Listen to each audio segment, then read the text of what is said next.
Bueno, gracias por estar del otro lado, por acompañarnos y bienvenidos a un nuevo Animales Sueltos.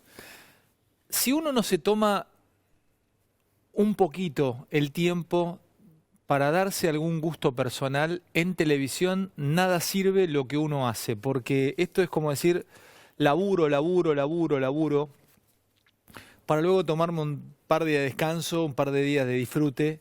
Y Animales Sueltos tiene esto.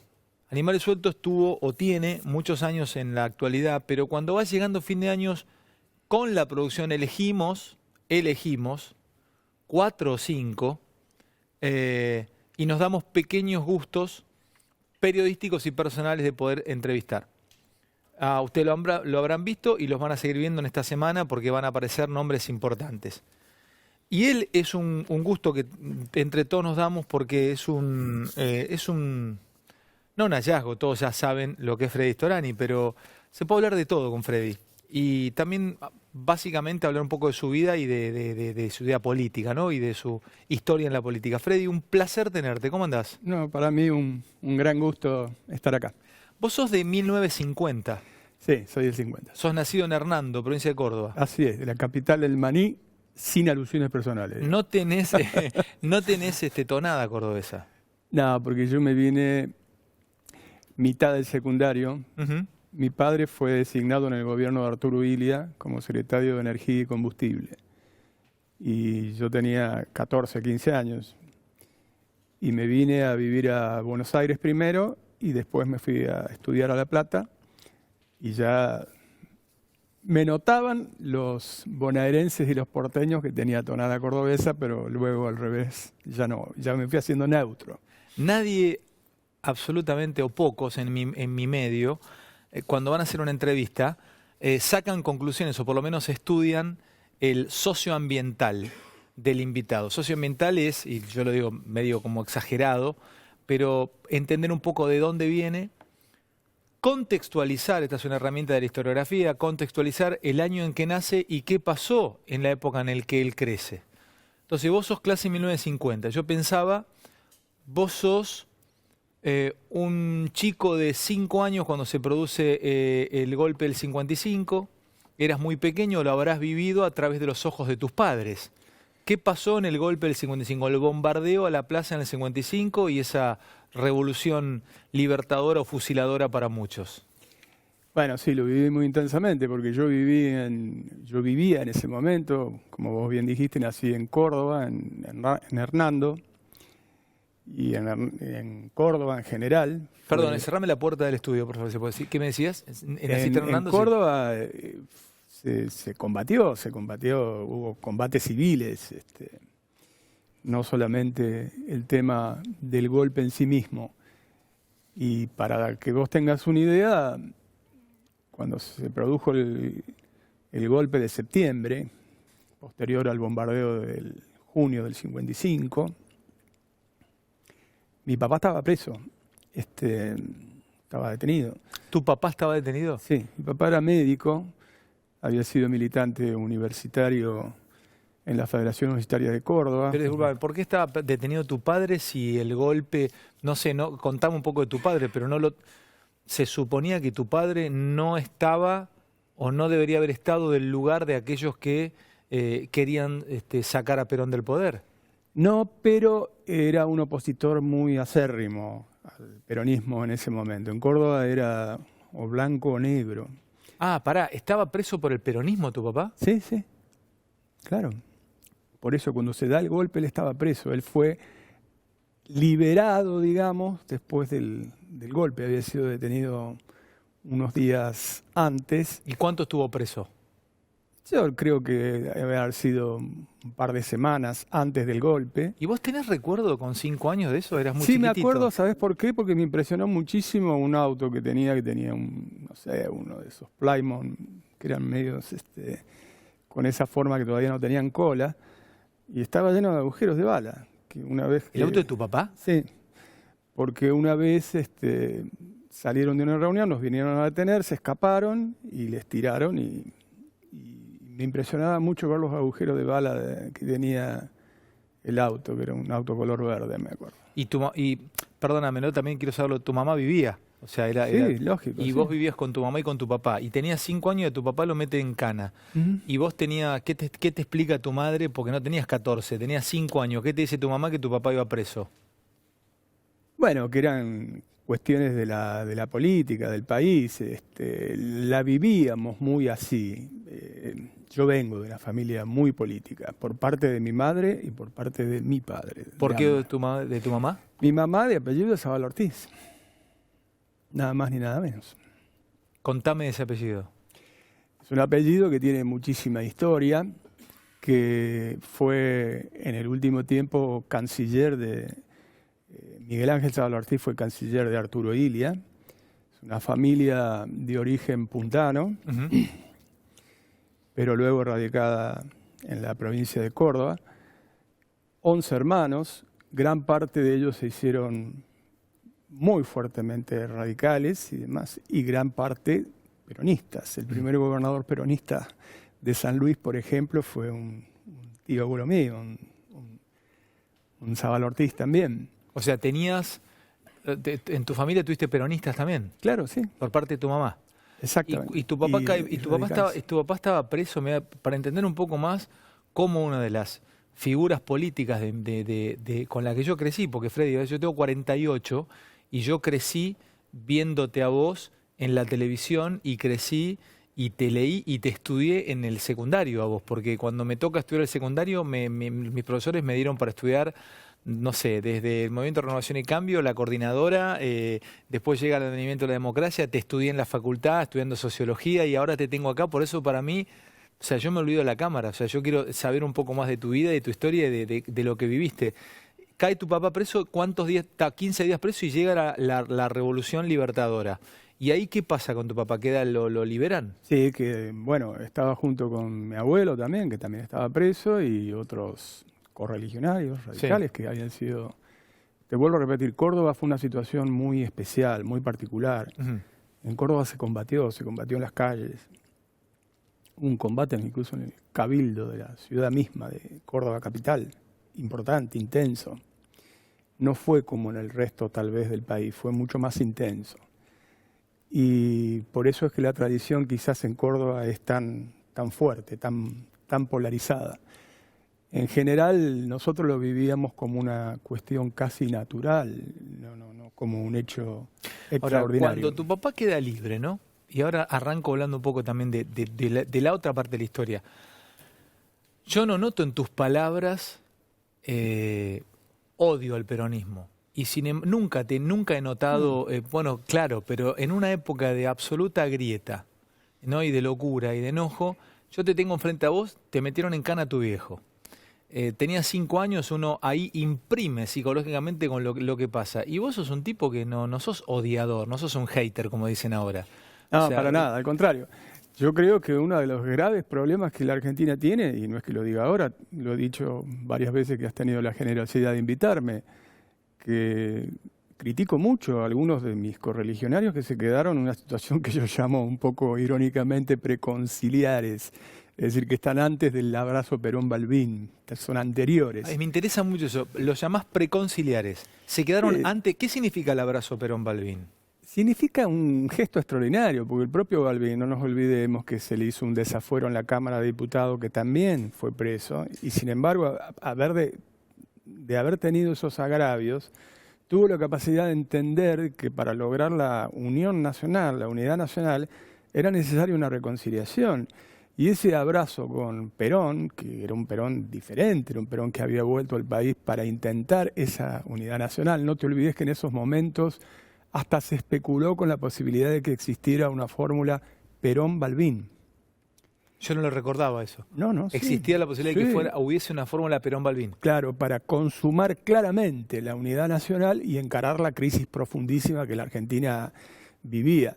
Por lo tanto, yo creo que tanto el Perón que volvió después de esos años de exilio era un Perón que comprendía mucho más claramente, desde mi punto de vista, la necesidad de la unidad para superar la crisis, y el radicalismo que en ese momento encabezaba Ricardo Balbín, que había sido perseguido por el gobierno de Perón, también. Los más recalcitrantes criticaban como una claudicación, porque además... El abrazo. Sí, porque además se mofaban de que hubiese tenido que saltar un cerco, porque la casa de Gaspar Campos en Vicente López estaba en remodelación y tuvo que pasar un cerco, y entonces tuvo que saltar el cerco para el famoso abrazo, Perón-Balbín, la entrevista y todo lo demás. Y la verdad que para mí fue un gesto de extraordinaria grandeza de parte de ambos. ¿Para vos fue un hecho realmente en la historia argentina trascendente?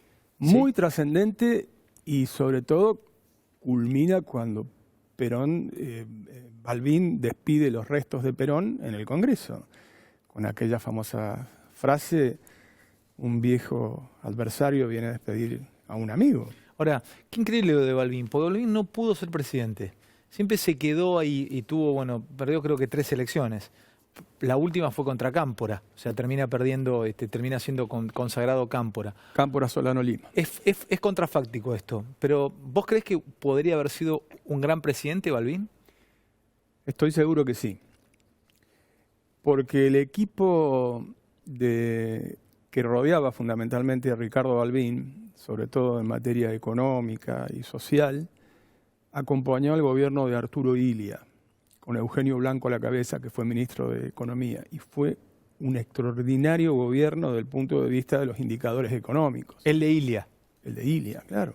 Ujú. Pero era en gran parte, sobre todo el económico, de los que se habían formado con Ricardo Balbín, que estaban bajo la dirección de Eugenio Blanco, pero Claro. estaba García Tudero, bueno, una cantidad de hombres, Roque Carranza. Roque Carranza fue un Vos tenías, genio. y vuelvo otra vez a vos, nacés en el 50, cuando empieza a nacer, llegás con tu juventud con 18 años, más o menos 68, más o menos arranca la juventud, la coordinadora, empiezan ustedes a cambiar la historia del radicalismo. Claro, eres 68, tenías 18 años vos. Yo tenía 18, yo empecé un poco antes porque por esos apuros raros de mandatos familiares empecé la universidad a los 16. Claro, pero vos, si bien en esa época ya habían sido parte del Rosariazo, del Cordobazo, ustedes nunca fueron a las armas, o sea, nunca fueron a la lucha armada. Y era una época de mucha ebullición y otras, bueno, juventudes peronistas y otras agrupaciones deciden pasar a la lucha armada. Ustedes no. ¿Por qué no? ¿Por qué no? ¿Por qué ustedes como Juventud Radical entendieron que el camino no era agarrar los fierros y salir a pelear de esa manera?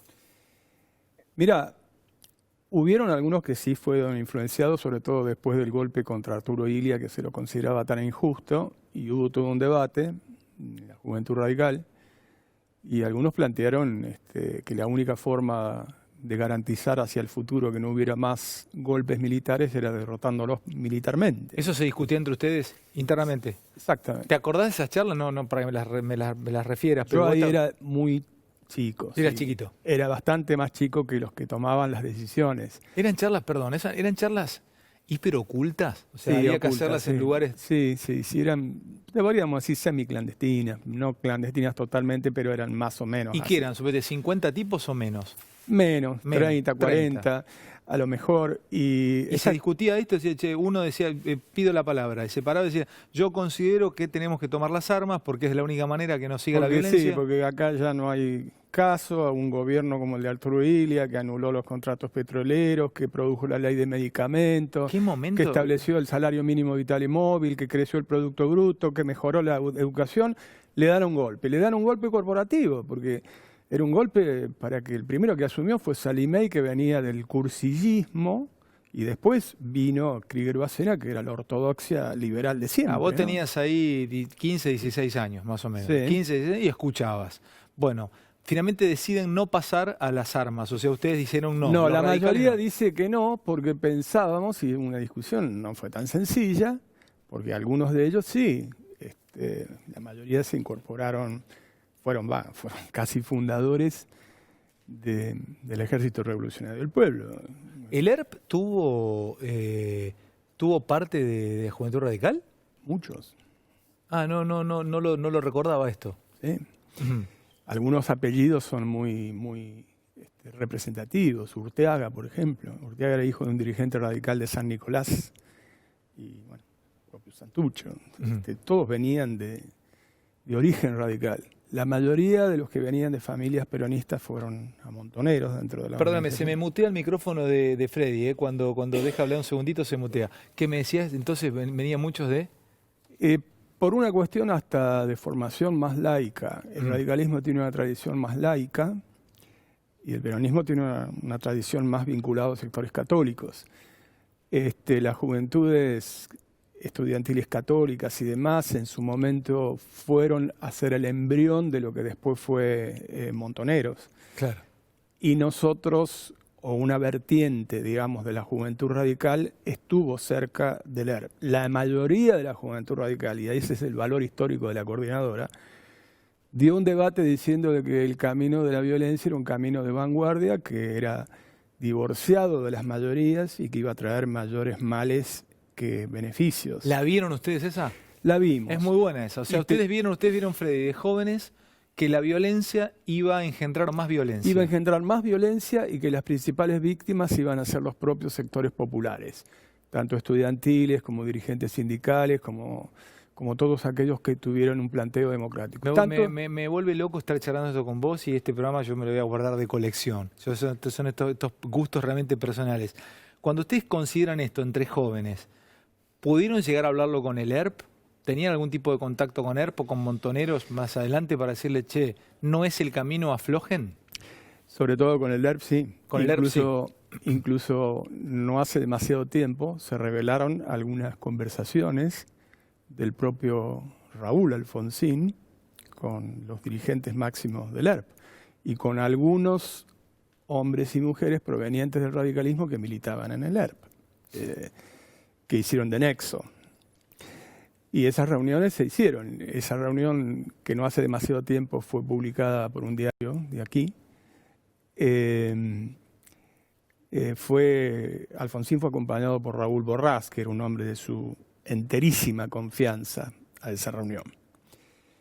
Y obviamente nosotros también teníamos una relación muy, pero muy estrecha desde el punto de vista político con alguien con quien yo quiero hacerle un homenaje también, que era fundador del Partido Socialista Popular, Guillermo Esteves Boero, que en la universidad era MNR, Movimiento Nacional Reformista. Entonces lo que era la Franja Morada y el MNR eran un bloque que primero desalojó a las conducciones guevaristas de la conducción de la FUA. Yo fui el primer presidente de la FUA por esa alianza. ¿Y cómo eran las conducciones guevaristas a ese momento?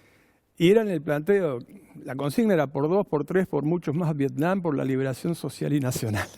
Para, ¿cómo era? ¿Me la repetís? ¿Por 2? Por 2, por 3, por muchos más Vietnam, por la liberación social y nacional.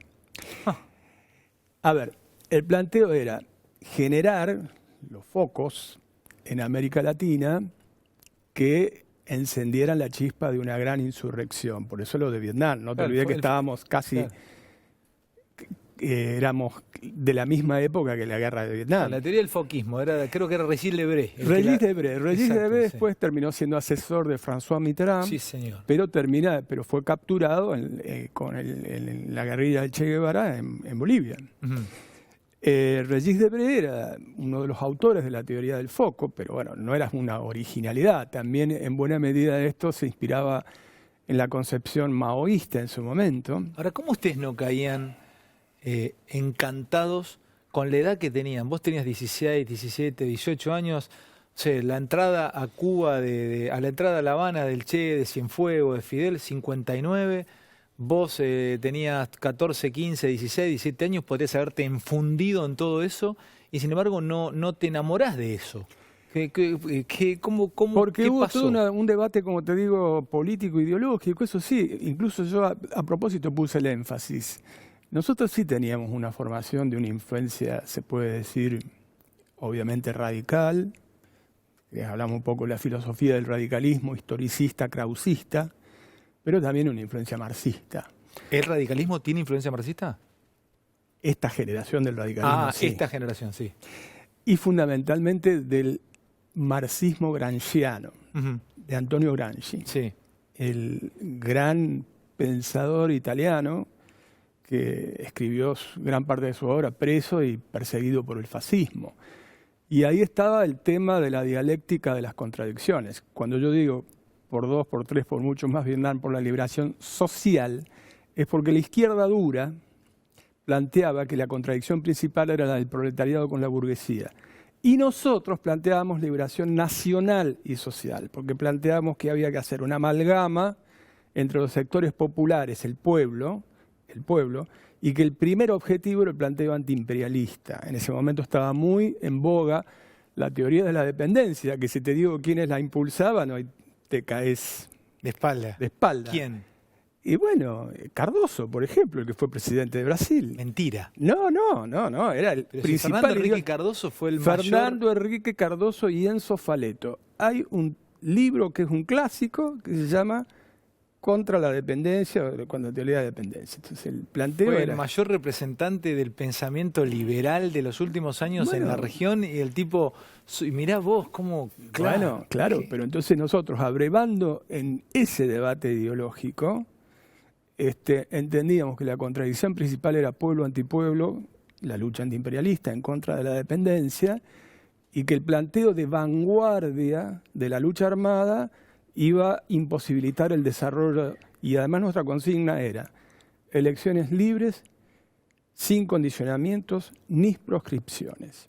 Y se nos burlaban, nos decían, se les reían. Se nos reían. Escuchame, ¿dónde lo conoces a Alfonsín?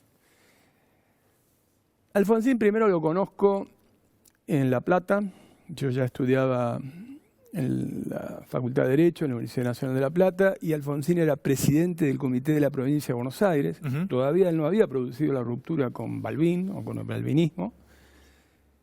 Y vine a hacer un acto relámpago ya en plena etapa de la dictadura de Onganía. Puede haber sido 67, por ahí.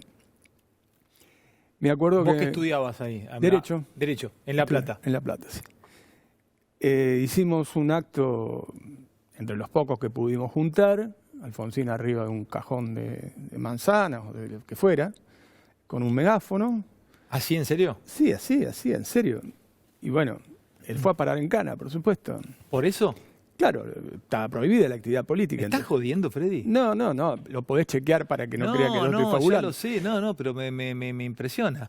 O sea, lo conocés ahí, el tipo con el megáfono hablándole a un grupo de ustedes. Exacto, con un megáfono, sabíamos que iba a ser un acto, lo que se llamaba relámpago, pues no duraban mucho. ¿Qué era él hasta ese momento? ¿Qué era Raúl? Presidente del Comité de la Provincia de Buenos Aires. No era una superestrella del radicalismo. No, había sido diputado provincial, muy destacado, siempre fue un dirigente destacado, pero todavía él pertenecía, digamos, al sector mayoritario del radicalismo, que era Balbín y el balbinismo. Bueno, ¿y ahí te flasheó el tipo? Claro, no solamente él, sino que ya había todo un movimiento que se venía gestando desde la juventud, desde otros dirigentes muy importantes, Aldo Tesio en Santa Fe, mi propio padre en Córdoba, Carlos Becerra, padre, el padre de Carlos Becerra, que también fue miembro de la coordinadora, Felipe Llaver en Mendoza. Claro, era más socialdemócrata esta movida de ustedes, y quedaba el balbinismo con un poco más de centro-derecha, podemos decir. Hipólito Solari Irigoyen en la Patagonia, Osvaldo Álvarez Guerrero en Río Negro. ¿Y cómo los veían cuando, bueno, ahí se conocen y ahí empiezan ustedes a trabajar con él? Ahí empezamos a trabajar con él. Y primero se constituye lo que es la coordinadora, que es en el año 1968, casi simultáneamente con lo que es la agrupación Franja Morada, porque en el 50 aniversario de la reforma universitaria, que fue en el año 1968, la reforma fue en el año 18, hubo una fuerte represión contra los estudiantes, entre los cuales una de las víctimas fue el propio Arturo Illia, que por ejemplo lo manguerearon en Rosario, lo tiraron al piso y demás. Illia fue un grande en serio. Eso produjo una gran revuelta que terminó en una represión que fue cada vez en escalada. Algunas situaciones como la muerte de Santiago Pampillón, después posteriormente en Córdoba, Blanco en Rosario. Y a partir de allí se conforma la Junta Coordinadora Nacional de la Juventud Radical, que el nombre lo indica. Intentaba coordinar la lucha de los jóvenes radicales. 68. Perdóname, ahí me pierdo en algo. ¿Cuál es la diferencia entre la Junta Coordinadora Nacional y Franja Morada en ese momento? Al principio, la Franja Morada era mucho más heterogénea en cuanto a su composición. Por ejemplo, dentro de la Franja Morada había militantes socialistas, anarquistas, independientes o meramente reformistas y radicales. Luego se fue haciendo más homogénea a ser radical. Y la coordinadora era radical. ¿Y cuál era el rival político del peronismo? ¿Qué tenía el peronismo en vez de Franja Morada? El peronismo en ese momento, a ese nivel, tenía muy poco. La irrupción de la juventud peronista es posterior, porque los grupos en general del peronismo provenían más bien de expresiones más bien, podríamos decir, de derecha, no de concepciones de izquierda en el ámbito académico. ¿Guardia de Hierro nace en esa época también? Pero ya no eran jóvenes, ¿no? ¿O sí? Sí, sí, son de esa época. En el ámbito universitario se llamaban FEN, Frente Estudiante Nacionalista. El padre de Grabois. De Grabois, Pajarito Grabois. Era FEN. Julio Bárbaro. Sí, eran FEN, eran Guardia FEN. de Hierro. Eran Guardia de Hierro, Guardia de Hierro, exacto. Llega el golpe del 76, ustedes ya estaban formados, o sea, la Junta, la coordinadora era joven aún, porque tenías 20 y pico años. Y contame qué pasa con ustedes. Muchos ya pasan a la clandestinidad, muchos de las juventudes de otros partidos de izquierda, peronistas. Empiezan la desaparición, creo que usted pierde un compañero, Karakachov, ¿era? Desaparece en el 76. Sí, antes te quiero contar una anécdota que puede ayudarte. A mí me meten preso en el año 69, yo tenía 18 años. Voy a parar a Devoto, a Villa Devoto. Cuando ese año hubo grandes movilizaciones estudiantiles. Y recuerdo que el cordobazo, yo lo pasé preso en Villa Devoto. Y teníamos hasta antes del cordobazo un régimen muy riguroso dentro de Villa Devoto. ¿Cuánto estuviste preso? 2 meses y pico. Ah, pará, ¿no tuviste 2 noches? No. ¿2 meses preso te clavaron? Sí, en ese momento sí. ¿Y no era riguroso hasta el cordobazo? Era riguroso.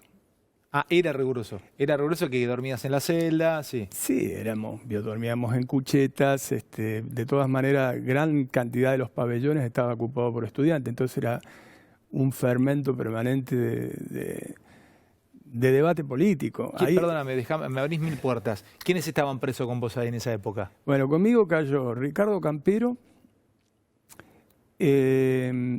Ventura, que no era el Ventura peronista, sino un Ventura de La Plata, que luego es secuestrado y asesinado, Enrique Panconin, de Económicas de La Plata, que también está desaparecido.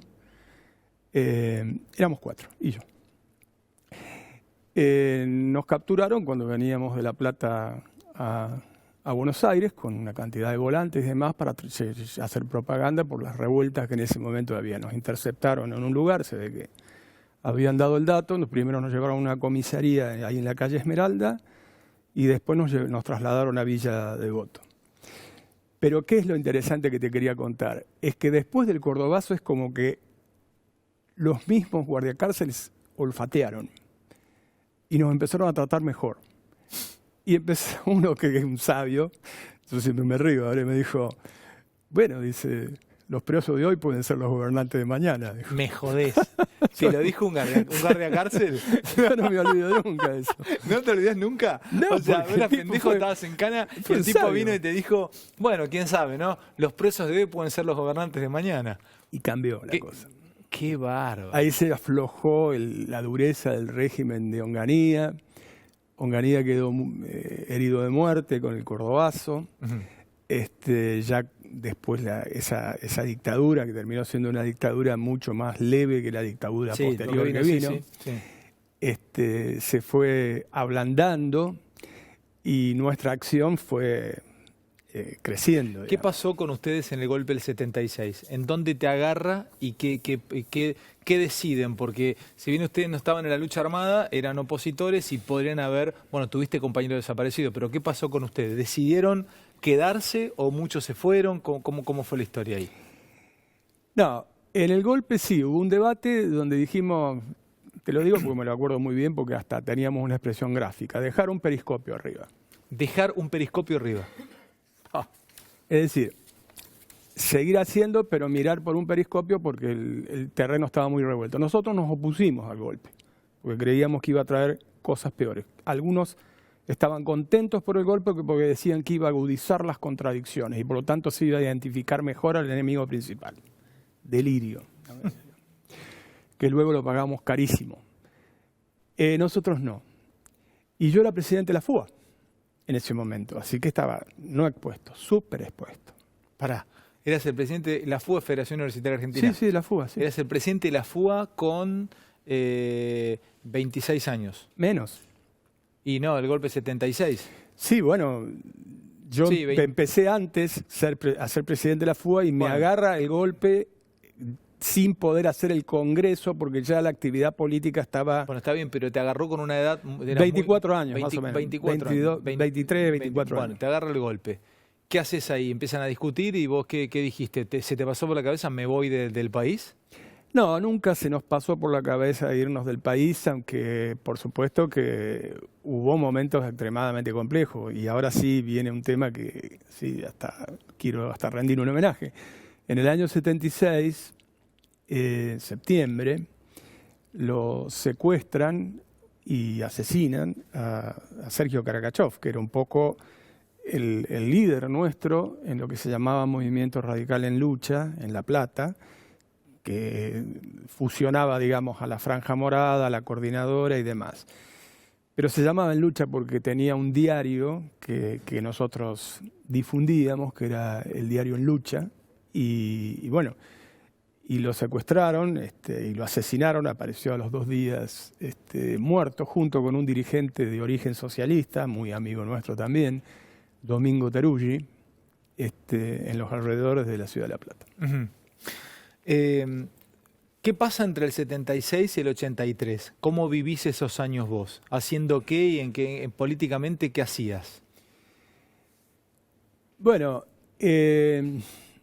para nosotros se hacía muy difícil la vida porque yo estaba también en su momento amenazado por la AAA y la AAA no era una amenaza de juguete, se concretaban las amenazas. La vez pasada yo lo conté aquí en tu programa, en Animales Sueltos, que esas amenazas se llevaban adelante, se ejecutaban. Y por lo tanto vivíamos en una situación de semiclandestinidad. Por ejemplo, yo hice como una suerte de perderme de la ciudad de La Plata porque era un pagaré, digamos, un cheque al portador era directamente. Y me vine a la capital. ¿Cómo era que te llegara una amenaza de la AAA? Pensá que yo soy 71, entonces yo tenía 4 o 5 años ahí. ¿Cómo te llegaba la amenaza? ¿Te dateaba algún amigo? Che, Freddy, mirá que estás mal. No, esa fue pública. Fue en un escrutinio en la Facultad de Derecho que nosotros hicimos, las últimas elecciones que alcanzamos a hacer, salió un voto que decía de la AAA y que marcaba 3 cruces por un orden cronológico. Uno era Achen, que era un dirigente de la Juventud Peronista, el otro era Miguel, de la Juventud también peronista. Ambos fueron secuestrados y asesinados y el tercero era yo. ¿Salió un voto? ¿Estaba metido como voto? Como voto, exactamente. O sea, sacás el papel y te encontrás el voto con tu nombre marcado. Sí, pero no era en broma, porque los 2 primeros fueron asesinados. No, dale, Freddy, pero me pasa una cosa así y no de La Plata. Y además, yo lo conté la vez pasada, y bueno, ellos militaban en la Juventud Peronista. Fueron secuestrados y asesinados, y entonces ahí se tomó la decisión que algunos de los que estábamos amenazados pasáramos a una suerte de semiclandestinidad, cierta forma de acción política, pero no dejábamos la acción política. Y además hubo un debate que yo siempre lo reivindico como una cosa de mucho valor de la coordinadora, porque planteó lo que se llamaba teoría de los puntos límites. Teoría de los puntos límites. Así se llamaba, porque todo lo teorizábamos, todo lo analizábamos, todo lo discutíamos. Era si valía la pena determinadas acciones porque el riesgo era desproporcionado. Suponete vos, hacías una pintada y el riesgo era de muerte. Te secuestraban a la salida de un velorio, así que era de muerte. Pero cuando se produce, por ejemplo, el asesinato de Karakachov, nosotros dijimos, no podemos no hacer nada, porque es como que si ya nos hubiesen matado, que no existiéramos, nos limpiaron. Y por lo tanto decidimos ir más allá de esos límites a los efectos de dejar testimonio de nuestra militancia. ¿Y qué hicieron? Pintadas, volanteadas, actos, relámpagos. Sabiendo que se jugaban la vida. Eso era jugarse la vida. Esas acciones son directamente jugarse. Pero ustedes nunca decidieron poner un explosivo ni atentar, no. No, como yo te conté la vez pasada también, nosotros teníamos lo que llamábamos grupos de autodefensa. Nosotros no teníamos grupos que tuvieran acciones ofensivas, sino que trataban de preservar la organización con algún grado de organización más sofisticado para poder defenderse. Porque la tesis era casi 2 más 2, 4. Si te iban a buscar de civil y en un Falcon, no te legalizaban. Entonces era preferible algunos niveles de resistencia. El tema era así, Freddy, ¿no? O sea, estabas en tu casa y... Era así. Si venía por ahí una cuestión de uniformados y demás, por ahí te detenían y te legalizaban, etcétera, etcétera. Pero si venía un Falcon... No. De civil, sabías que no. Que entonces había que tener algún grado de organización. ¿Y qué era la semiclandestinidad? ¿Era vivir en una casa sin número? ¿Era vivir en un piso sin contarlo? Con la menor exposición posible, con las menores relaciones posibles, salvo las muy, muy seguras, muy chequeados, con la difusión de material muy, pero muy seguro, con acciones muy limitadas, eso del periscopio que te dije, dejar que pase el terremoto. Nosotros tuvimos alguna gente que fue también secuestrada. Me acuerdo de un íntimo amigo que es de Necochea, que es Pedro Ascoiti, que fue presidente del Centro de Estudiantes de Derecho de La Plata, que lo tomaron preso en Necochea y lo llevaron detenido, desaparecido a Mar del Plata. Y después, por suerte, lo legalizaron y pudo salir, pero esas cosas eran de riesgos casi... cotidiano. Javier Quinterno también, que estuvo en la Cacha, en La Plata, que él escribió un libro hace poco sobre su detención y desaparición. Sigue el 83. ¿En qué momento te das cuenta que iban a ser campeones e iban a quedarse con la presidencia? ¿Cómo le empezás a ver? ¿En qué momento ya te encontrabas con esa sensación de, che, nos toca y va a ser Raúl? Aquel que se paró arriba de un cajón de manzana con un megáfono y fue en cana. Bueno, ya venía como un crecimiento tipo bola de nieve, pero ¿cuándo explotó? Es como cuando vos, en términos futbolísticos, explotó en la Federación de Box. ¿En la FAB?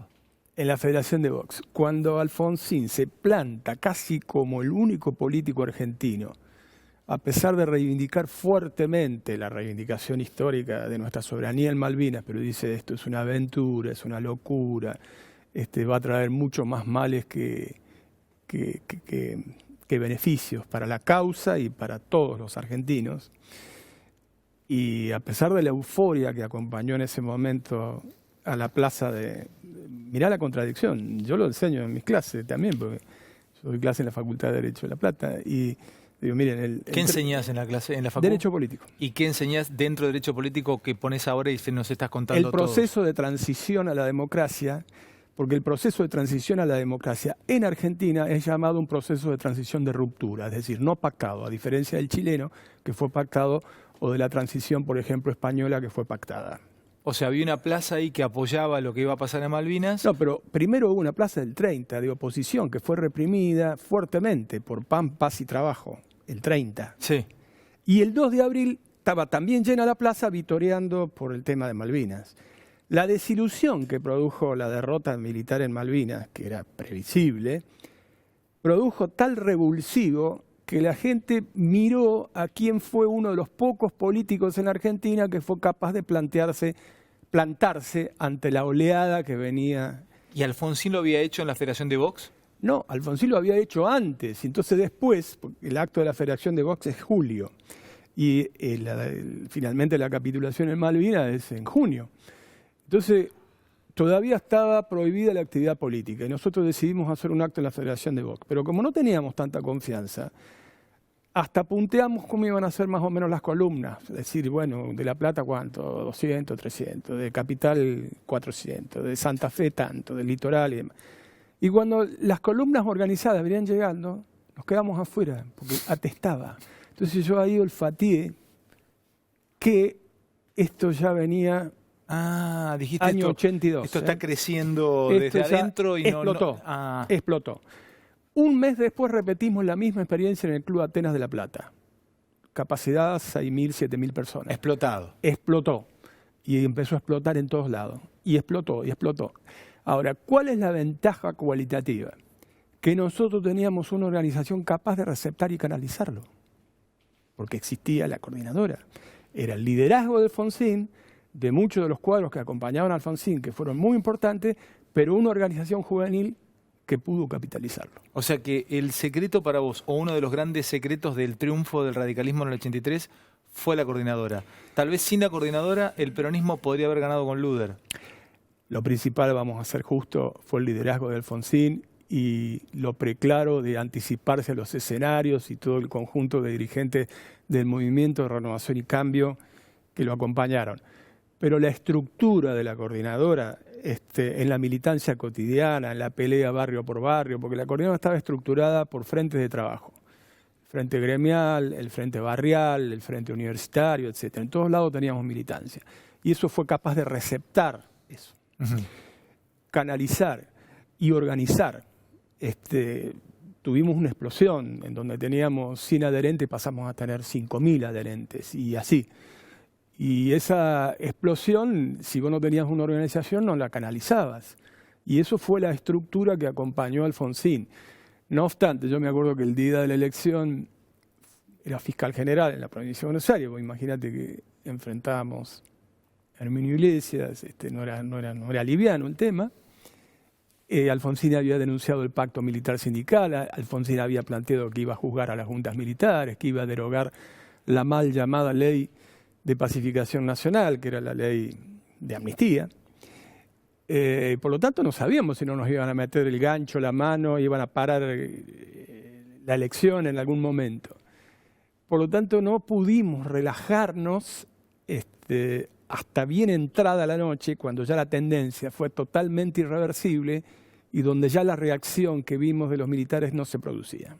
Ahí se relajaron. Ahí se nos relajamos y hubo, la verdad que ellos fueron los momentos más hermosos de mi vida, porque recuerdo bailes populares, las calles cerradas. Yo te quiero preguntar esto, el otro día hablábamos mucho de Alfonsín y cómo termina cayendo de su gobierno.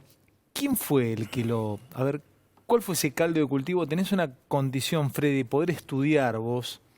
Vos haces una valoración multidisciplinaria, historiográfica, sociológica, psicológica. Fíjate que todo lo que explicás le buscás 3 o 4 patas en el análisis.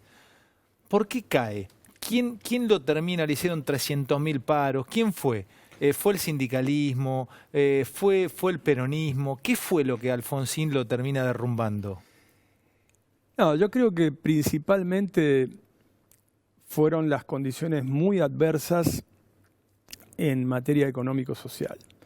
¿Por qué? Porque en ese momento el precio de los commodities estaba por el piso, de los productos que nosotros podíamos exportar, las tasas de interés en los mercados financieros internacionales por las nubes, por lo tanto el contexto estaba todo en contra. Totalmente, porque había fuga de capital. Cuando vos tenés un proceso de transición del autoritarismo a la democracia, necesitas casi como el agua, como el aire para respirar, que haya inversiones, que haya crecimiento y demás. Teníamos todo en contra. Porque las medidas desde el punto de vista político de Alfonsín era un mago, sacaba... ¿Era un mago? Y sí, sacaba un conejo de la galera. ¿Pero por qué, Freddy? Y porque tenía un nivel de iniciativa impresionante. Te cuento, por ejemplo. Estábamos trabados casi en una guerra con Chile con el tema del Beagle. Sí.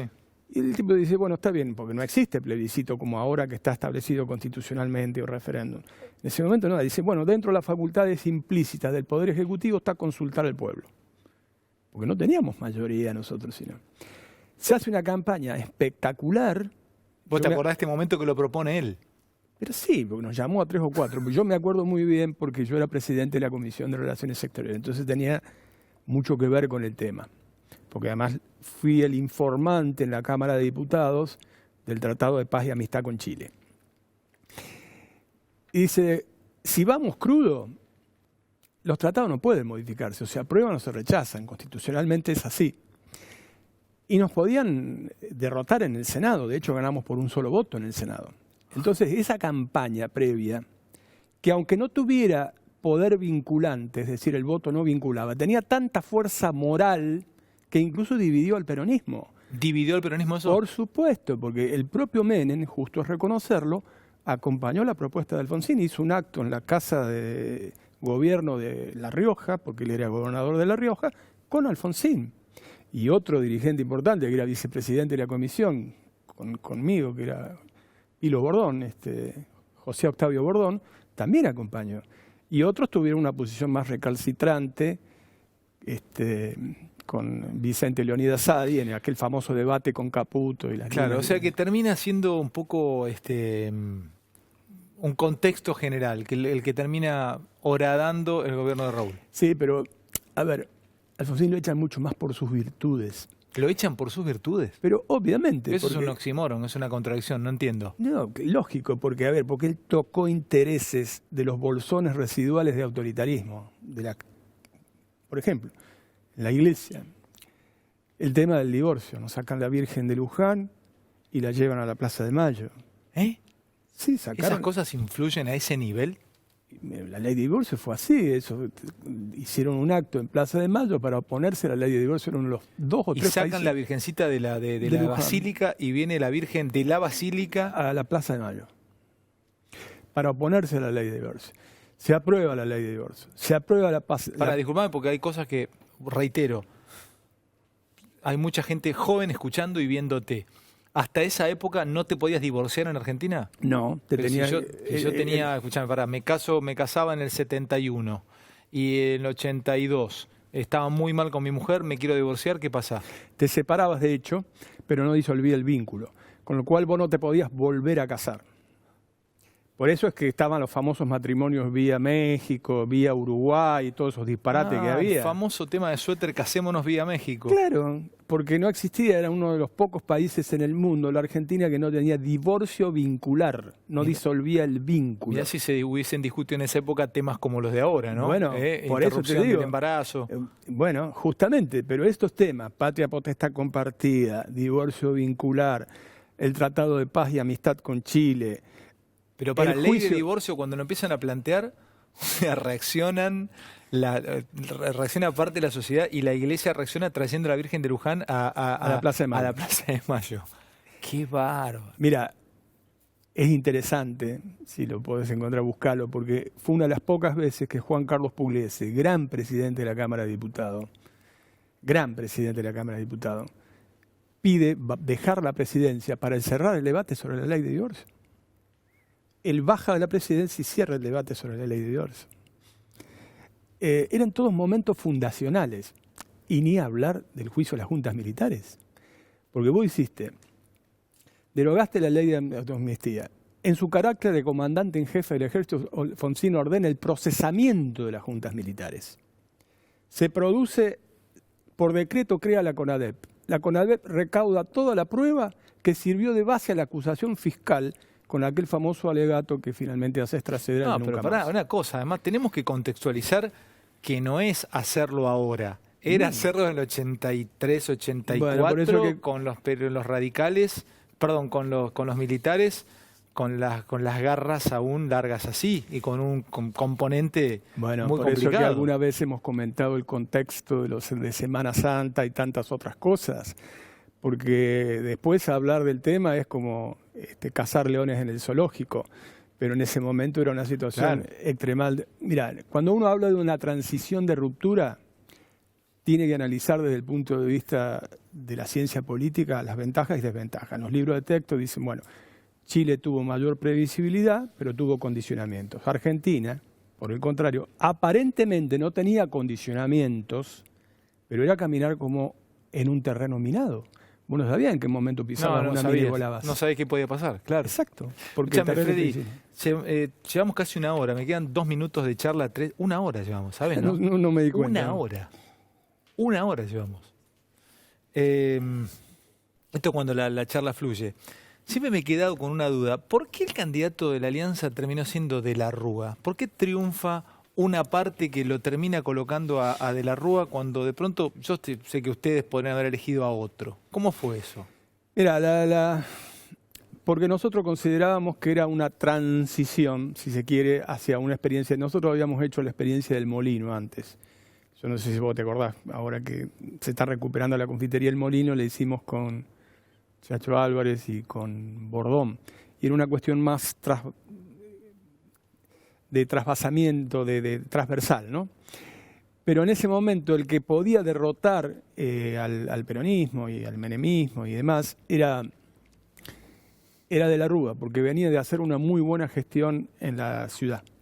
Porque mucha gente se acuerda de la Rúa de los últimos días de su gestión como presidente. Pero había tenido una buena gestión en la ciudad. Una buena gestión en la ciudad. Entonces, el emergente fue él, pensábamos, bueno, va a ser un momento donde la cuestión se van a reivindicar algunas cosas importantes y luego vendrá un recambio más profundo. Ese era bueno, por supuesto que no fue. Fue una gran frustración para muchos de nosotros, ¿no?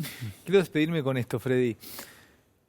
¿Qué te enseñan todos estos años de política aplicada al futuro de Argentina? Como si estuviésemos en la facultad y somos todos los que te estamos viendo en este momento, parte del estudiantado que te escuchamos. A ver, ¿qué habría que aplicar de tu experiencia personal para poder salir adelante como país? Mira, yo lo he señalado, si una regla es el equilibrio y el control, otra es la posibilidad de la alternancia en el ejercicio del poder, la tercera regla es que cuando vos tenés una crisis tan profunda y prolongada en el tiempo, tenés que ampliar la base de sustentación. No hay cosa más idiota que las polarizaciones artificiales. Polarizaciones artificiales. Cuando las polarizaciones son reales, bueno, son reales porque son ideológicas. No puedes hacer nada y están. Pero cuando son artificiales, que no son por cuestiones centrales. Es como, no como crear un virus. Exacto. O sea, si hay un es virus como decir, me divido simplemente, pues pan para hoy y hambre para mañana. Si nosotros no logramos un gobierno de unidad nacional, con instrumentos institucionalizados, Consejo Económico Social, Congreso Pedagógico, y tantas otras cosas, no echamos las bases para un despegue de futuro. Y yo milito para eso, por eso es que yo no tengo antiperonismo, yo tengo que trabajar con el peronismo por estas cuestiones. Tengo que encontrar ámbitos, yo no voy a perder mi identidad, yo estoy seguro de lo que yo pienso, pero encontrar ámbitos donde poder discutirlas. Yo, más que agradecido y por sobre todas las cosas, emocionado por esta charla, Freddy. Bueno, yo también la comparto, me parece muy bueno poder comunicar sobre todo las jóvenes generaciones. Y creo que vos lo haces muy bien. Gracias, querido. Muy amable. Bueno. Gracias, Freddy. En serio. ¿Cómo andas, loquito? Qué estás? escudito tenés ahí, ¿eh? ¿Eh? Qué escudito. ¿Cómo andas, loquito? ¿Bien? ¿Vos? Bien, che. Gracias. Lindo Vos sabés que Dorian, tenía te ganas de conversar con vos. Lindo Dorian. Sos un gran compañero. No existe eso mucho en la tele, ¿viste? De compañero que te tiene buena onda y... entender cómo es este juego. No creo en pero otra sé que yo tenía ganas de conversar. Es difícil equipos. entrevistar a un entrevistador. Vos sos un entrevistador. No. O sea, Vos sos un entrevistador. Hoy te pido que te me entregues como Oye. entrevistado. Hablar de cosas simples y cosas de la vida. ¿De dónde sos vos? ¿Dónde naciste? En Palomar. Sos de Palomar. Sí. ¿Y cómo fue tu vida? A ver, de Palomar, ¿cómo seguiste? Nada, una familia italiana muy italiana, muy argentina. ¿Quién vino de Italia de tu familia? Mis abuelos, mi abuelo Francisco, mi abuela Celia. Sí. Y mi viejo hizo un culto de eso, de la mesa, de cocinar, de todo el mundo participar en la familia, del Mariano a comer y... Vos sos, perdón, para saberlo, Sí. ¿decís la edad vos? Sí, claro. ¿Cuántos años? 49. Vos tenés 40, sos 70. Sos 70. Yo soy 71, vos sos 70. Vos sos Iudica ¿cuánto? Iudica. El de tu Abad. mamá. El de mi mamá, Mobayev. Mobayev. Mobayev, Siria Ajá. libanesa. Y Iudica de papá. Sefaradí. Tengo siciliano y sefaradí. Me cortás acá lo peor del globo terráqueo. El tengo. siciliano y sefaradí. Sí, sí. Bueno, y contame de tu familia. ¿Tu compuesta cuántos hermanos tenés? Tengo 4, somos 4, éramos 5. Mi hermano Fernando, que es el director del Hospital Austral. ¿Tu hermano es director del Hospital Austral? Mi hermano es el director general del Hospital Austral, una eminencia, medalla de oro de la facultad, eminencia, cirujano. Ah, mirá vos. Cirujano de tórax, un presidente de la Asociación de Cirugía de la Argentina. ¿Y el resto de en tus el mundo, hermanos? y mi hermana Carolina, decoradora de interiores, casada con una persona muy importante del ejército argentino que dejó todo y se dedicó a la vida de civil, ingeniero de del ejército, mi hermano Gastón, licenciado en Administración de Empresas. Todos tenemos muchos hijos, mi hermano tiene 4 hijas, el más chico, mi hermana tiene 6 y mi hermano más grande tiene 9. ¿9 hijos? Sí, yo tengo 4. Así que cuando nos juntamos todos, es una energía tan vital y una nafta súper que yo creo que es un diferencial que yo tengo con respecto a otros que están en la silla eléctrica que estamos nosotros. A mí la familia me da una nafta súper que a algunos les falta. Sos familiero. Es que no, es fundamental. ¿Cuántos, y cómo llegas vos a este palo, a este mundo de la tele? ¿Por quién llegas? ¿Cómo fue tu vida? Yo trabajaba en un banco, trabajaba en Banco Piano. Yo estudiaba periodismo deportivo. A los 17 años ya escribía en la revista Tesmatch, con Gonzalo Bonadeo, con Miguel Simón, con Marcelo Guerrero, con Mariano Ryan, Pablo Mamone, toda gente muy importante que me corregían a mí, tenía 17 años. Sí. Olivetti, tiqui, y hacía notas de rugby y me cargaban porque mis notas yo tenía, no sé qué sé, 20 líneas y la primera 10 la usaba para decir en esta tarde maravillosa de pajarillos en el aire, me decían, para hablar del partido de la rompa la bola. Sí. Y eran todos tipos muy importantes y yo estaba asignado a mi carrera al periodismo deportivo. Es lo que me apasiona, es lo que me gusta, es lo que más sé. El periodismo deportivo. Y de repente, por cuestiones de dinero, de laburo, conseguí trabajo en un banco, en una casa de cambio, que era Casa Piano. Empecé como sellando boletas en el mostrador. ¿Y quién te ve ahí? Alfredo Piano me manda a hacer el curso de analista idóneo de la Bolsa de Mercado, me manda viajes afuera, cursos de oro, de numismática, yo sabía mucho de oro en el mostrador de piano, o sea, estaba mucho con él y era el pibe y me empecé a decir, bueno, esta va a ser mi carrera. Dejé el periodismo por completo, que era lo que me apasionaba, y bueno, voy a ser un yuppie de la City. Compraba trajes, corbatas, zapatos, ganaba más que toda mi casa junta, era, ¿viste? Y mi hija me decía, ¿en qué andás? Pues yo venía, nosotros ganábamos, era plata negra, un montón de guita ganábamos. Para mis 18, 19 años, 20 años, no sabían qué gastarla la guita. Vivía con mi viejo todavía.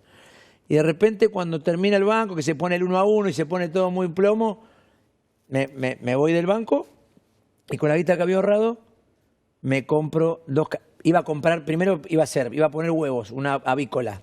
Después iba a poner transporte, yo ya tenía 2 hijos, 2 nenas chiquitas. Iba a poner transporte escolar. ¿Y qué iba pusiste? A poner cosas, y no, vino uno y me dice, están alquilando 4 cabezas, alquila cámaras de última generación. 4 cabezas. 4 cabezas. Para.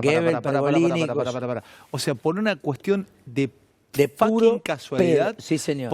No es casualidad. Podrías haber tenido una avícola y decidiste estar alquilando cámaras. Y ahí Dios me puso otra vez el carro. Dios y mi papá y mamá y mi hermano. ¿Qué compraste? ¿Cámaras? Por algo tengo Los Ángeles que tengo. Compré 2 cámaras, invertí todo lo que tenía, se la puse en una cuenta en el exterior a un tipo que no conocía. ¿Me estás jodiendo? Te lo juro, era todo lo que teníamos con mi esposa. ¿Compraste todo. 2 cámaras? 2 cámaras que no las tenía nadie. Era yo solo y se las alquilábamos a 4 cabezas. Y las empecé a asistir, como yo no sabía, yo era el asistente de la cámara. Puse el auto. ¿Pero de qué programa? CQC, El Rayo, todos los programas de... O sea, vos bajabas las cámaras, se las alquilabas a esta gente y empezaste... Pergolini y a Goebbels. Bueno, y al Loro. ¿Te acordás del Loro? El camarógrafo que te tocaba la cara. Sí, el Loro. Ese me enseñó ¿Nunca todo. pensaste que ibas a meterte en esto? O sea, nunca pensaste que iba a volver. Era mi pasión, era lo que yo sabía. Pero no pensabas que ibas a estar del otro lado de la cámara. Jamás en la puta vida, no. ¿Quién es el que te dice entra a jugar? Rosita Sueiro, en un programa en Canal 9 que yo era camarógrafo, que hice una nota de pedo para hacerme gracioso y la vio, y Antonio Gasalla y Martín Cuerer. Antonio Gasalla, yo era productor del programa de Georgina, alquilaba mis cámaras a Cuerer, que era Endemol. No era Endemol, era PIP se llamaba la productora, antes de ser Endemol. Le alquilaba las cámaras, las editaba las notas y era productor de los exteriores del programa de Georgina Barbarosa. Un día falta la notera, que era Lara Bernasconi, y era una cosa re importante. Llamo y Antonio dice, no, hay que hacerla igual, era el cumpleaños de Natalia Oreiro. En pleno éxito, iban todos los famosos. Y empecé a hacerla, a mí me conocían todos porque yo era camarógrafo de espectáculos. Yo había sido camarógrafo muchos años, entonces me conocían todos por camarógrafo. Y me vieron con la nota y me dijeron, ¿qué haces haciendo nota? Vení. Y el primero que me metió para adentro fue Franchella. Franchella y Facundo Arana me metieron, yo ponía el brazo como hacía TN, ¿viste cómo hace TN? Que ponen el brazo y los noteros no se conocen. Franchella te agarra el brazo. Vení, que este gracioso. Franchella lo atendía Franchella en el banco. y el tipo conmigo se cagaba de risa. No, pará, Mariano, pará. Te lo juro por mi papá. Vos lo atendías a Franchella en Banco Piano. Sí, pará, yo le manejaba la guita a él, pará. sí. Y por haberlo atendido bien a Franchella en Banco Piano, Sí. Franchella te agarra el brazo y te mete Me mete, un porque día- me conocía que yo era divertido y me dice, vení, vos Y tiene que la- ser famoso. y Me la mete. pegás. Y cuando llego a la mañana a editar las notas, la estaba viendo Gasalla. Me mira así, muy divertido, ¿eh? ¿Por qué no lo haces por plata? Me dice. ¿Por qué no lo haces por Bueno, plata? como diciendo, vení, vamos a Laburá, jugar, vení claro. a jugar, sí. Bueno, Antonio, no sé. Sí, lo van a luquear, me miró así de arriba para abajo, así, me hizo. Lo van a luquear y que haga las notas él. Y yo, a ver, yo venía de trabajar con Andy Kuznetsov, con Alfredo Oliveri, con Juan Di Natale. Entonces yo no y era un ambiente bravo, era muy bravo la competencia en la calle, ¿viste? Y yo, a ver si piensan que yo me quiero copiar. Yo me había ido, ¿viste? De 4 cabezas, estaba en otro productor. Entonces, en el momento, esas son las jugadas que yo cuando hago charlas motivacionales o con pendejos aspiracionales de decir, de haber sobrevolado los tachos de basura, hacer ¿viste? Vos le decís a los chicos, ¿cuál es? Un paso más. Cuando Antonio me dijo, bueno, vas a ser el notero de Georgina. No, yo si no presento las notas en el piso no lo hago. ¿De dónde me salieron los huevos? ¿Por qué lo hice? ¿Por qué dije esa palabra que me podía haber costado? Pero mátenlo, ¿viste? Que se vaya. Y me dijo, perfecto, vas 2 veces por semana. Y entraste. Y entré. Escúchame, ¿le das importancia a... Vos sabés que este medio... Bueno, vos has tenido programas de mucho rating, has conducido programas de mucho rating. 35 puntos de rating, me encantaron Claro. por La Cucaracha. Me dijo, mandás vos en la televisión argentina. Me dijeron La Cucaracha y yo estaba así. ¿Qué estabas haciendo? Un programa de talentos, ¿no? Soñando por cantar, sí. Soñando por cantar. Por el interior del país. ¿Cuánto llegaste a medir? 35-3. Un pico. Bueno, por eso te digo, 35-3. Sí, Te sí. cantaron por La Cucaracha. Sí, sí, la competencia era graduado el programa que después le ganó a Showmatch, el de Sebastián Ortega. Bueno, 35-3. Sí. O sea, vos viviste épocas o Sí. viviste momentos muy altos, Sí. muy fuertes. Y Con vivís- el auto de Tinelli. Está bien. No, pará, era el auto de Marcelo. Está bien, pero- Su camarógrafo, sus directores, yo me subí a esa Pero Ferrari. había que correrla. Hice la pole. Pero había que Sí, correrla, sí, sí, había sí. que meter 35-3. ¿Esto vuelve loco? ¿La televisión vuelve loco? A ver, Sí. ¿cómo? Sí, ni lo pensás, vuelve loco. Sí, ¿Qué sí, pasa con he visto mucho. Yo empecé de asistente de cámara, Alejandro. Yo lo vi a todos. Primero que nos conocemos todos porque es muy chico, estamos siempre los mismos. Y he visto estrellitas fugaces hacer... ¿Viste? Y a mí me salvó tener hijos desde muy chico, que me agarró plantado con familia. Me salva mi familia, mis sobrinos. Yo voy a comer a la casa de mi hermano y no me siento en el lugar que puedo y agarro el chorizo que puedo. No es que me siento y están todos pendientes, guarda que el tío, viste, como he visto un montón de gente. Entonces ahí se te acomodan todos los huesos. El tema familiar me sigue pareciendo lo más importante de mi vida, me sigue pareciendo ser papá. Ocuparme de los boletines, ocuparme de alguna pelea en el colegio, de ocuparme de mis hijos, de mis hijas. Entonces, todas esas cosas te traen en una realidad y te hacen normal ir a comprar, no que te vayan a comprar las milanesas, irás a comprar vos. Ahora, después tenés ahí algo también, Marian, que es muy particular tuyo, que yo te lo respeto y te lo admiro también. Yo soy bastante gris en algunas declaraciones y soy bastante cuidadoso. ¿Será porque vengo del palo del fútbol y entendí, me crié a los golpes ahí? Sí. Yo admiro tus franquezas muchas veces para decir algo, para Bueno, contarlo. este canal obliga a editorializar también. A ver eso. Este canal es un canal que obliga a editorializar. Bueno, no es un canal tibio, es un canal muy caliente que maneja el vivo y maneja la actualidad. Entonces, al vos estar en carne viva todo el tiempo, a mí el programa de la mañana me hizo un clic muy fuerte de hacer actualidad en un horario caliente de noticias en vivo. ¿Eso qué hace también a uno? Te hace exponerte. Yo soy un tipo... Y a veces hace errar a uno. No, sí, pero no, te hace estar en carne viva. Yo veo una inundación, ahí me pone, vamos a la inundación, y yo no quiero hacer la inundación, cerrar, me subo al auto y me voy a mi casa. Yo me pones una inundación, yo me vuelvo loco, sacame un intendente, resolvamos, porque la tele es muy poderosa. Los programas de televisión tienen muchísimo poder para resolver, tienen poder para destruir, tienen poder para resolver, tienen poder para entretener, para sacarte la mala onda, para ponerte mala onda. Es muy poderosa la televisión. Y si yo, desde mis programas, no puedo hacer por día una buena, en un programa de interés general como es Involucrados, yo no estoy bien como persona, como tipo preparado, como una persona que tiene la suerte de tener Si alguno psicólogo, si alguno médico, obra social. si alguno se te encula, ¿a vos no te importa? Si te llaman algunos o se te puede enojar alguno porque... Sí, me ha pasado de todo, me ha pasado de todo. Pido perdón si me equivoco y después las cosas que las pienso, las pienso. A mí hay cosas que me indignan, me indignaron. Por ejemplo, Marian, lo que vine, quiero meterme otra vez un poquito con tu vida personal y tus cosas, ¿no? Vos sabés que hay mucho colega asustado ahora y preocupado porque hablan de que vienen épocas de... Principalmente, yo no lo siento así, yo no siento que vengan por nosotros, es mi sensación, pero por ahí me vuelvo a equivocar, ¿no? ¿Vos qué sensación tenés? No quiero yo influir con mi respuesta. Que no sé nosotros qué implica la corporación. La prensa. Por eso, a ver, ¿vos qué nosotros qué somos idea? entretenedores, Alejandro. Vos sos un entretenedor. Vos estás hace muchos años acá. Vos sos transversal a todo lo que pasa en este país. ¿Entendés? Vos sos Alejandro Fantino, el de Boca, Alejandro Fantino, el de Animales, Alejandro Fantino, el de Animales Políticos. Sos 1000 Alejandro Fantinos, el de Canal 13, el de Teis Sports, el de La Noche, el que cruzaste un montón de generaciones. A lo mejor vos no lo dimensionás, yo qué sé. No sé. Viste, nosotros somos medio raros para colgarnos cocardas también, depende del psicólogo que tengamos. Pero vos sos Alejandro Fantino. Has cruzado un montón de generaciones que ni vos te das cuenta. Mis hijos ven Mar de Fondo en YouTube, ¿viste? Y lo ven entero, ¿viste? Las notas. Y sos vos, con el pelo largo. Sos el mismo tipo. O sea, vos que va a venir uno, y después va a venir otro, y después va a venir otro, y vos siempre estarás sentado Alejandro Fantino. Irán por los que son, yo qué sé, ¿viste? Le dará un coscorrón a alguno que alguna vez dijo algo. Pero ir por, no lo siento primero. Y después... Siempre hubo algunos, cuando cambiaron el signo político, algunos tuvieron un poco más de preferencia y otros fueron más meados.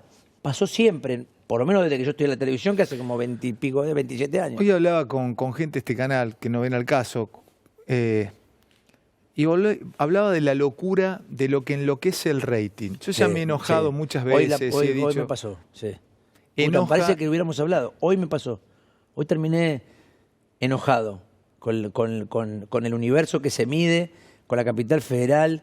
América en el interior es una bomba de tiempo, es el programa, es el canal, sin duda, lo camino del derecho y del revés el país, Alejandro. De hace muchos años que voy al interior, mucho. Y nosotros tenemos una penetración, más este canal, los conductores populares que hay en este canal y todo, y a veces el muestreo tan chiquito de Capital Federal, que es el que maneja la pauta publicitaria, o el que maneja nuestras emociones con los que nos vayamos puteando a casa o que la tropa se te caiga por una muestra de 700 hogares, ¿viste? Vos decís, pero la puta, está mal, muchachos, pido, ¿viste? Paremos, reformulemos. ¿Viste? A lo mejor lo que estoy diciendo después me trae un coscorrón, pero reformulemos, no está bien cómo se está midiendo. La tropa se te cae, tipos que arman un programa con 20 temas, 50 tapes, y no se mueve la aguja, dale. Y después al otro día salís a la calle y todo el mundo te dice, che, qué groso esto, qué groso lo otro. ¿Viste? Y a mí me pasa con el rating eso. A mí me pasa, sí, claro.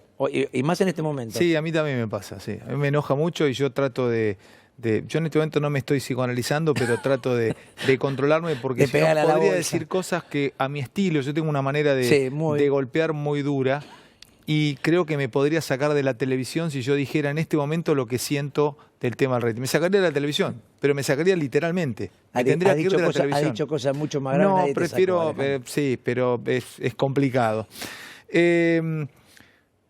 ¿Vos a la política no te acercarías nunca de ninguna manera? O sea, sí, me acercaría para ayudar. Si pero puedo, pensá si esto, mira que te queda, si Mariano, puedo ser de un lugar donde pueda ser útil, puta, ¿qué te parece? A mí lo que más me gusta es ayudar, Alejandro.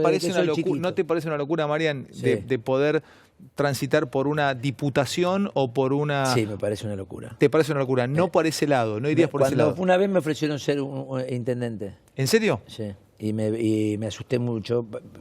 ¿De una ciudad grande? Mucho, sí. ¿De acá? No, de La Matanza. ¿En serio? Sí.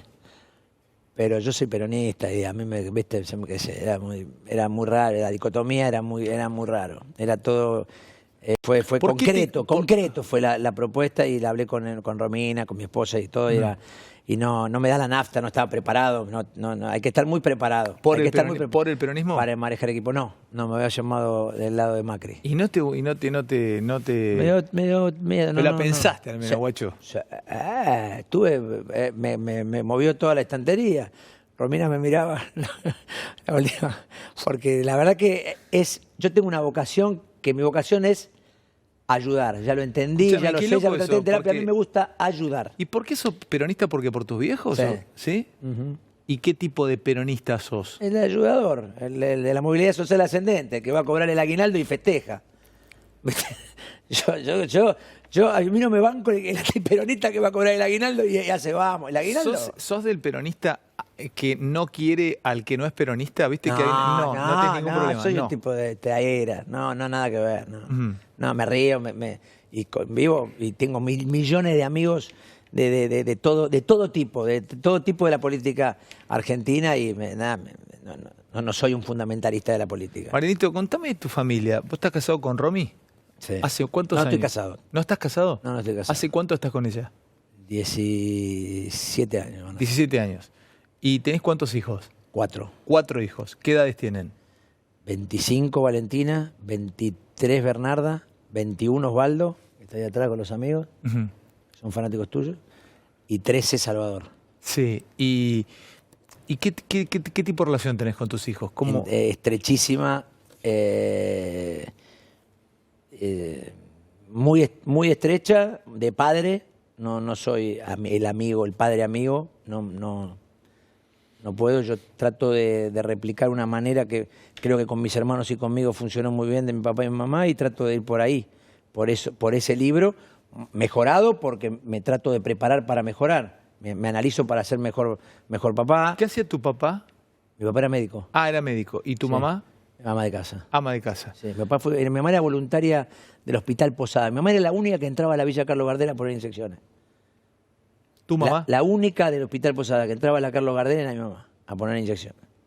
Perdón, Todas las demás te tenían pregunto miedo. para saber. Sí. ¿Quiénes viven de tu familia? Ninguno. Ninguno de los dos. Ninguno de los dos. ¿A tu mamá la perdiste hace cuánto? Mi mamá, primero falleció mi papá y después falleció mi mamá. Mi papá en el 94 y mi mamá en el 97. Ah, pero eran jóvenes. Muy jóvenes los dos, pero habían fallecido mi hermano. Eso fue tuvo una desgracia que ¿A tu hermano lo perdiste joven? Muy joven, 21 años, yo tenía No. 13. Es el más grande era.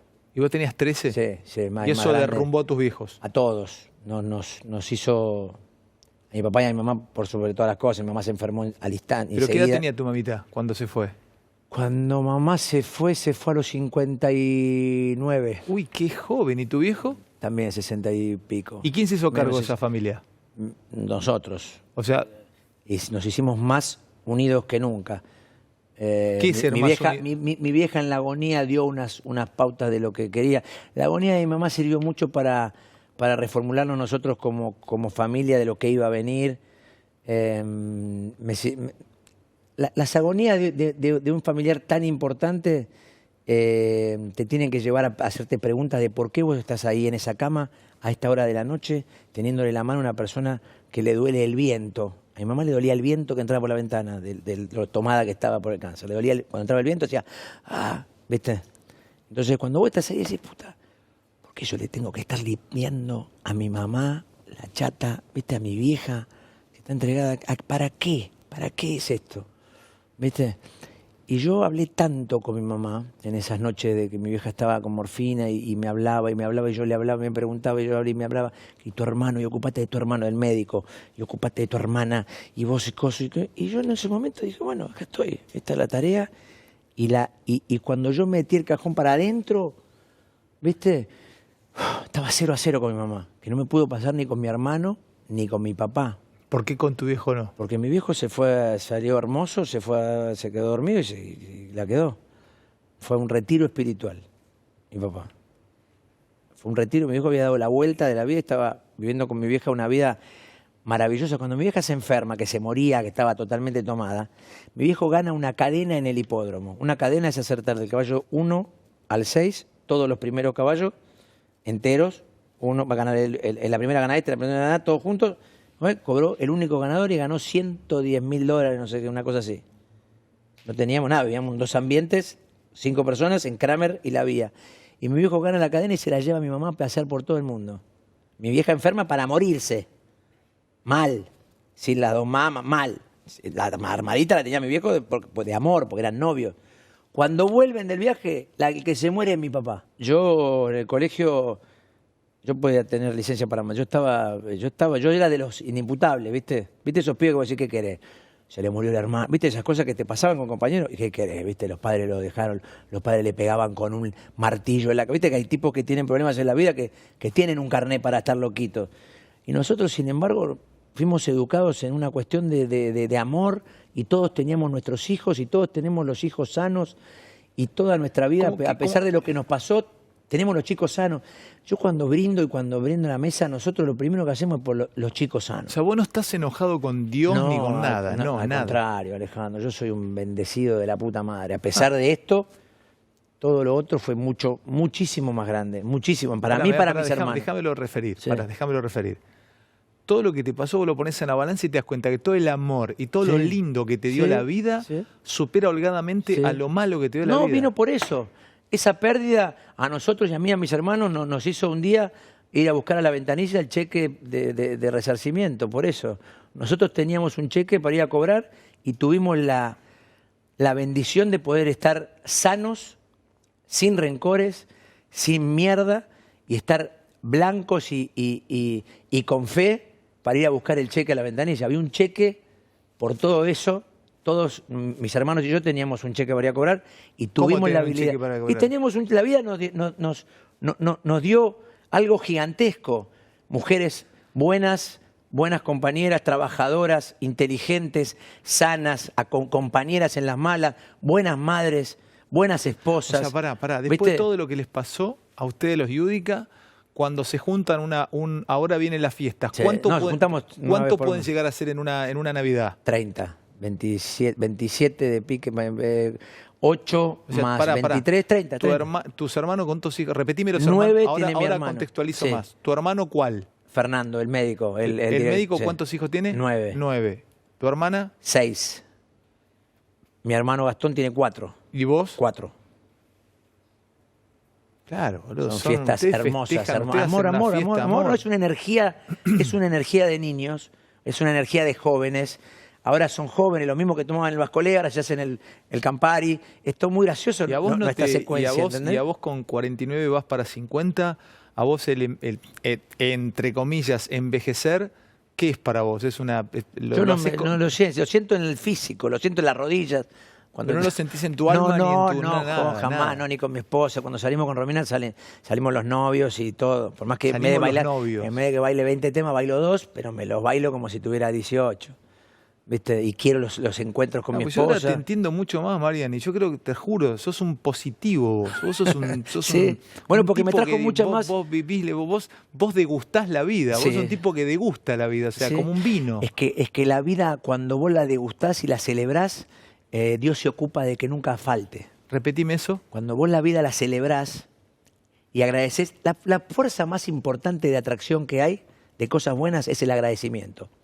Agradecer te hace estar acá y ahora todo el tiempo. Si vos decís, gracias, Ale, brindemos, agradezcamos porque tenemos esta ropa, porque tenemos en la alacena 3 clases de fideo, buzo de todos los colores, las raquetas que quiero tener, el auto que quiero tener, el perro que quiero tener, y tengo a la mujer que quiero que tener, y soñé con esa rubia hermosa en Turcan Caicos, en esas fotos, y lo soñé.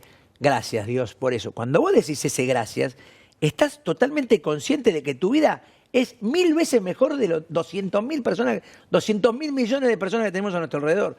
Cuando vos agradeces eso, de arriba te hacen, te dan crédito, baja, porque sos consciente. Y si repartís, si vos das, y tus chicos te ven dar, juntar buzos, juntar comida, dar, porque nosotros tenemos, además de que tenemos unos sueldos que no es normal, nos dan cosas, nos dan. ¿Vos crees que, pará, el dar trae mucho más? Y te hago una pregunta. Sí. Con esta capacidad que tenemos en este medio de dañar también. Sí. ¿Cuando dañás la mierda te vuelve? Sí. Instantáneamente. Va, por lo menos es lo que siento yo. Yo esas cosas, esas señales las veo, ¿viste? ¿Instantáneamente? Instantáneamente, sí. Cuando... O sea, vuelve lo bueno y vuelve lo malo. Sí, no tiene mayor misterio la vida, Alejandro. Si vos vas por la luz y sos bueno, te vienen cosas buenas. No sé, yo qué sé, ya somos grandes, lo podemos haber experimentado las dos. Ir por la oscuridad y hacer cagada, y todo eso es un camino de pum, pam, pum, ¿viste? ¿Cómo es ese camino? El que mal anda, mal acaba, no tiene como decían las abuelas, ¿viste? Guarda con él, ¿viste? Cuando te metes en ese camino de cosas, es todo un camino sinuoso. Y cuando vas por el camino largo, que es el que más cuesta, que es el que hay que esperar, el que hay que manejar la ansiedad y todo, pero vas por ese camino, invariablemente ese camino es un camino de espina, está todo bien, pero al final está la rosa, ¿viste? Vas por un camino, pero al final está la rosa. ¿Y con tus hijos tenés alguna debilidad con alguno? O sea, son... Todos ¿sí? tienen una cosa muy particular y creo que es el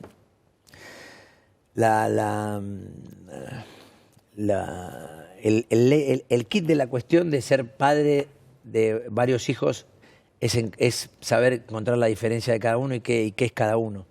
No hacer una matriz de papá, ¿viste?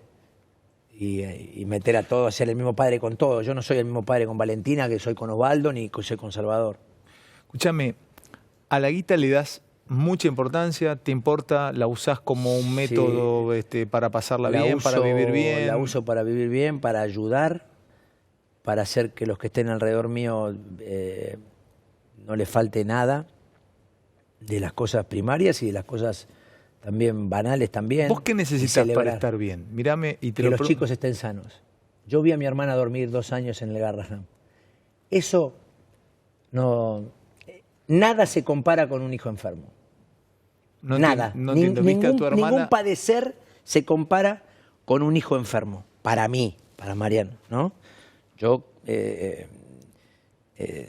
lo de mi hermana, que mi hermana sea esa persona, después de lo que le pasó a la vida, y hoy sea esa sonrisa y esa madre divertida y con huevos y que tenga sus hijos divinos y todos tipos pro vida, pro sociales, pro amistad, pro deporte, ¿viste? Tipos inteligentes que se pelean entre ellos. Uno toca la guitarra en una iglesia y la otra es una loca y artista, ¿viste? Que trabaja en los medios con nosotros y nada que ver. Una es pañuelo azul, otra es pañuelo verde.